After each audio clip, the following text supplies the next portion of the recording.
10-ാം നൂറ്റാണ്ടിലെ പടിഞ്ഞാറേ യൂറോപ്പ് ആധുനികതയിലേക്ക് കാലെടുത്തു വെക്കാനുതകുന്ന അറ്റ്ലാന്റിക്കിന്റെയും ജിബ്രാൾട്ടറിന്റെയും സംഗമഭൂമി.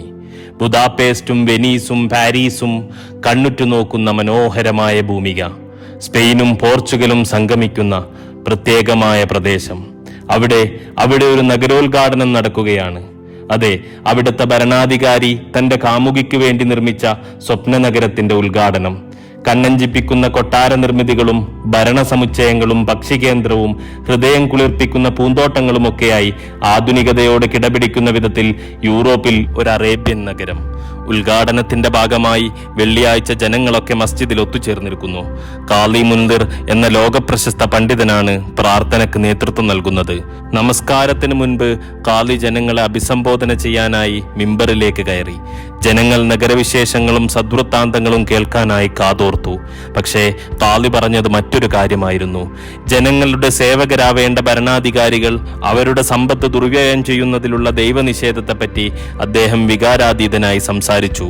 നാളെ നാഥന്റെ കോടതിയിൽ ഇതിനുള്ള മറുപടി പറയേണ്ടി വരുമെന്നും ഉണർത്തിച്ചു. കൂടിയിരുന്ന ജനങ്ങളിൽ ആകാംക്ഷയും ഭയവും നിറഞ്ഞു. കാളിക്കിനി എന്താണ് സംഭവിക്കുക എന്നത് അവരിൽ ഭയം നിറച്ചു. കലാപം നയിച്ചതിന്റെ പേരിൽ സ്വന്തം മകനെ വധശിക്ഷയ്ക്ക് വിധിച്ച ഭരണാധികാരിയാണ്. അവർ ഭയപ്പാടോടെ ഓർത്തു. നീതിമാനായ കാളിയുടെ ജീവൻ അപകടപ്പെടുന്നത് അവർ ഇഷ്ടപ്പെട്ടിരുന്നില്ല. ആ സമയം ഏറ്റവും മുൻനിരയിൽ നിന്നൊരു കരച്ചിൽ ഉയർന്നു. സുന്ദരനും കുലീനനുമായ ഒരു അറബ് സ്പാനിഷ് വംശജൻ അവിടെ ഇരുന്ന് കരയുന്നു.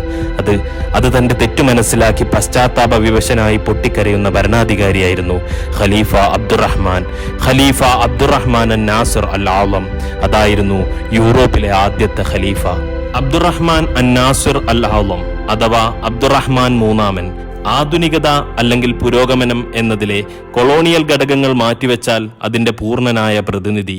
യൂറോപ്യൻ നവോത്ഥാനത്തിന്റെ തീപ്പന്തം എന്ന് ഡാന്റെയും അക്വിനാസുമൊക്കെ വിശേഷിപ്പിച്ച ഹെഗേലിനെയും നീഷയെയും പോലും അത്ഭുതപ്പെടുത്തിയ മധ്യകാലത്തെ സ്വപ്ന ഭരണാധികാരി. എമിറേറ്റ്സ് ഓഫ് കോർഡോബയിലെ 7ാമത്തെ അമീർ, ഖലീഫത്ത് ഓഫ് കോർഡോബയിലെ ആദ്യത്തെ ഖലീഫ.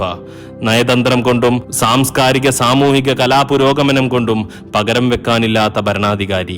ജനക്ഷേമത്തിലും നീതിയിലും വിട്ടുവീഴ്ച ചെയ്യാത്ത കാര്യദർശി.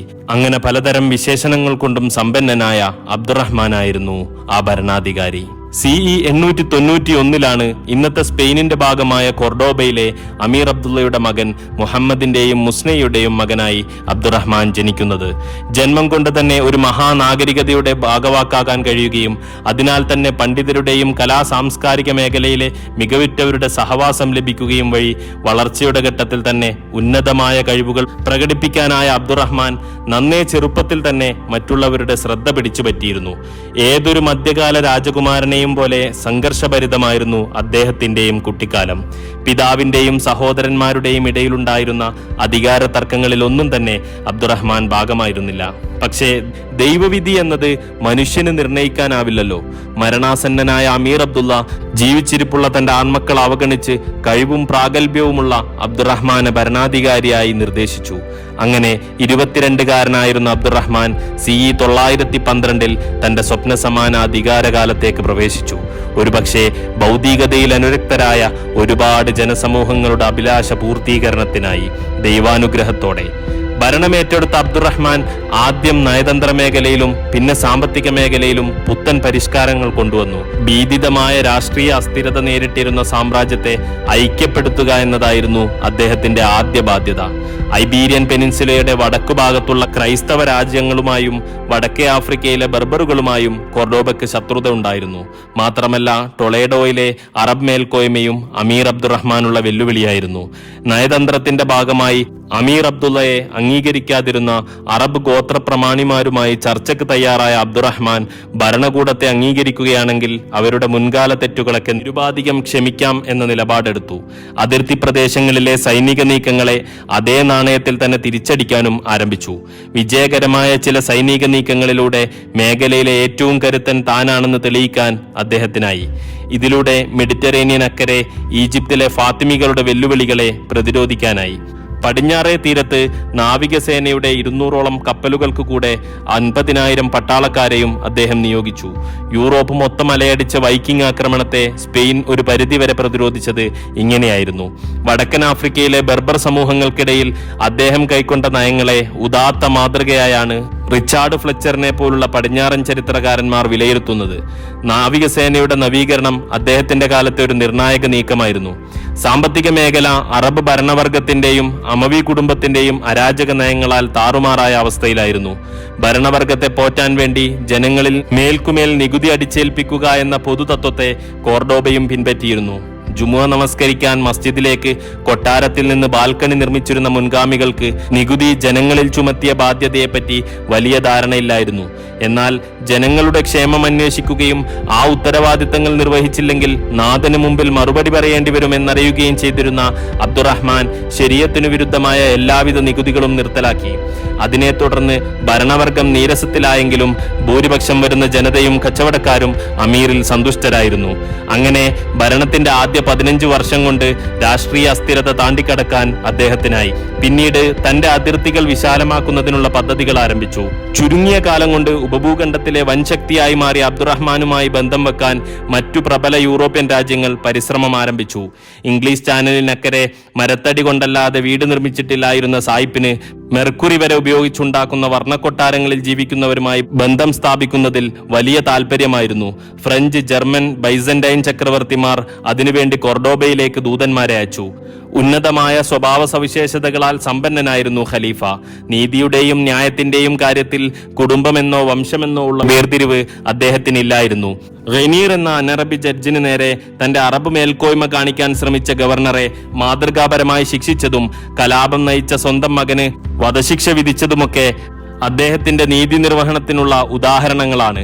മറ്റു മതസ്ഥരുടെ അവകാശ സംരക്ഷണത്തിന്റെ കാര്യത്തിലും വലിയ ശ്രദ്ധ ചെലുത്തിയിരുന്ന ആളായിരുന്നു ഖലീഫ. സാമൂഹ്യ സാംസ്കാരിക രംഗത്ത് അന്ന് സ്പെയിൻ കൈവരിച്ച നേട്ടങ്ങൾക്ക് അന്ന് ബദലുകളില്ലായിരുന്നു. മൊത്തം റവന്യൂവിന്റെ 1/3 ഭാഗം കെട്ടിട നിർമ്മാണങ്ങൾക്കായിരുന്നു വിനിയോഗിച്ചത്. മദീനത്തു സഹ്റ അന്ന് ലോകത്തേക്ക് ഏറ്റവും മികച്ച കെട്ടിടങ്ങളായിരുന്നു. താജ്മഹലിന്റെ ശില്പി അന്തലൂസിനെ വായിച്ചു പകർത്തി എഴുതുക മാത്രമേ ചെയ്തിട്ടുള്ളൂ എന്ന് അഭിപ്രായപ്പെട്ടത് ചരിത്രകാരനായ ഫ്രെഡറിക് സ്റ്റെർ ആണ്. മുൻഗാമികളായിരുന്ന അബ്ദുറഹ്മാനും ഹിഷാമും വളർത്തിക്കൊണ്ടുവന്നിരുന്ന കൊർഡോബ യൂണിവേഴ്സിറ്റിയും ലൈബ്രറിയുമൊക്കെ അബ്ദുറഹ്മാൻ അതിന്റെ മൂർധന്യത്തിലെത്തിച്ചു. CE 929 എമിറേറ്റ്സ് ആയിരുന്ന കൊർഡോബയെ അമീർ ഖലീഫറ്റായി പ്രഖ്യാപിക്കുന്നത്. ആദ്യ നൂറ്റാണ്ടിൽ തന്നെ ഇസ്ലാമിന്റെ രാഷ്ട്രീയ തലസ്ഥാനം അറേബ്യൻ ഉപഭൂഖണ്ഡത്തിൽ നിന്ന് മാറിയിരുന്നെങ്കിലും അത് മധ്യപൂർവേഷ്യയിൽ തന്നെയായിരുന്നു. ആദ്യം മദീനയും പിന്നെ കൂഫയും ഡമസ്കസും ബഗ്ദാദുമൊക്കെയായി അത് യൂഫ്രട്ടീസിനും മെഡിറ്ററേനിയനും ഇടയിലായി നിലകൊണ്ടു.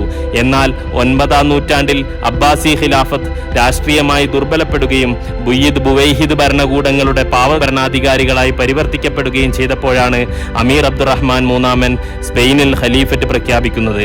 അബ്ദുറഹ്മാന്റെ ഖിലാഫത്ത് പ്രഖ്യാപനത്തെ പക്ഷേ അത്ര സ്വാഗതാർഹമായിട്ടല്ല മുസ്ലിം ലോകം വരവേറ്റത്. കെയ്റോയിൽ ഉബൈദുല്ലാഹിയും ബുയ്യിദ് മേൽക്കോമയ്ക്ക് കീഴിലാണെങ്കിലും അബ്ബാസിയാക്കളും ഖിലാഫത്ത് അവകാശപ്പെട്ടിരുന്നത് കൊണ്ട് തന്നെ മഹത്തരമെങ്കിലും ചില രാഷ്ട്രീയ പ്രശ്നങ്ങൾ മുസ്ലിം ലോകത്ത് ഉടലെടുക്കാതിരുന്നില്ല. അബ്ബാസി നീക്കങ്ങളൊന്നും കൊർഡോബയെ ബാധിച്ചിരുന്നില്ലെങ്കിലും കെയ്റോ അതിന്റെ അധികാരശക്തിയുടെ ഉത്തുംഗതയിലെത്തിയതും അബ്ദുറഹ്മാന്റെ കാലത്ത് തന്നെയായിരുന്നു. മുഈസദ്ദീൻ അല്ലാഹ് ഫാത്തിമി ഭരണമേറ്റെടുത്തതോടെ കാര്യങ്ങൾ അബ്ദുറഹ്മാൻ അത്ര എളുപ്പമല്ല എന്ന അവസ്ഥ വന്നു. മെഡിറ്ററേനിയൻ അക്കരെയുള്ള പ്രദേശങ്ങളിലുള്ള ആധിപത്യം കൊർഡോബയ്ക്ക് നഷ്ടപ്പെട്ടത് അക്കാലത്താണ്. അതുമാത്രമല്ല, തെക്കേ യൂറോപ്പിലേക്ക് ആധിപത്യം വ്യാപിപ്പിക്കാനാവാതിരുന്നതും ഇവർ തമ്മിലുള്ള പക കാരണമാണ് എന്ന് അഭിപ്രായപ്പെട്ടിരുന്ന ചരിത്രകാരന്മാരുമുണ്ട്. എന്നിരുന്നാലും മധ്യപൂർവേഷ്യൻ വ്യവഹാര മതമായി ഇസ്ലാമിനെ വ്യാഖ്യാനിക്കുന്നവർക്ക് മുമ്പിൽ മുസ്ലിം ലോകത്തിന്റെ മൊത്തം കാവലാവകാശമായ ഖിലാഫത്ത് യൂറോപ്പിന്റെ പടിഞ്ഞാറേ അറ്റത്തെ സ്പെയിനിൽ തലസ്ഥാനം നിർമ്മിച്ച അബ്ദുറഹ്മാൻ മൂന്നാമൻ ഒരു മറുപടിയായിരുന്നു. ചില നയതന്ത്ര രൂപരേഖകളിലെ ചർച്ച ഒഴിച്ചാൽ അബ്ദുറഹ്മാനെ നമുക്ക് വായിച്ചെടുക്കാനാവുന്നത് സുവർണ വരികളിലാണ്. മികച്ച ഭരണാധികാരി, യോഗ്യനായ പോരാളി, ദീർഘവീക്ഷണമുള്ള രാഷ്ട്രശില്പി എന്നിങ്ങനെ തുടങ്ങി മധ്യകാലത്ത് ലോകത്തിന്റെ തിലകക്കുറി പടിഞ്ഞാറ് ചാർത്തും വിധത്തിൽ അന്തലൂസിയൻ നാഗരികതയ്ക്ക് ദിശ നിർണയിക്കാൻ തെരഞ്ഞെടുക്കപ്പെട്ട മഹാൻ. ലോകം കണ്ട മികച്ച ഭരണാധികാരികൾ ആരൊക്കെയാണ് എന്ന ചോദ്യത്തിന് പല ഉത്തരങ്ങളുടെ കൂടെ തന്റെ നാമം കൂടെ എഴുതി ചേർത്ത മഹാൻ CE 961 ഇഹലോകവാസം വെടിഞ്ഞു.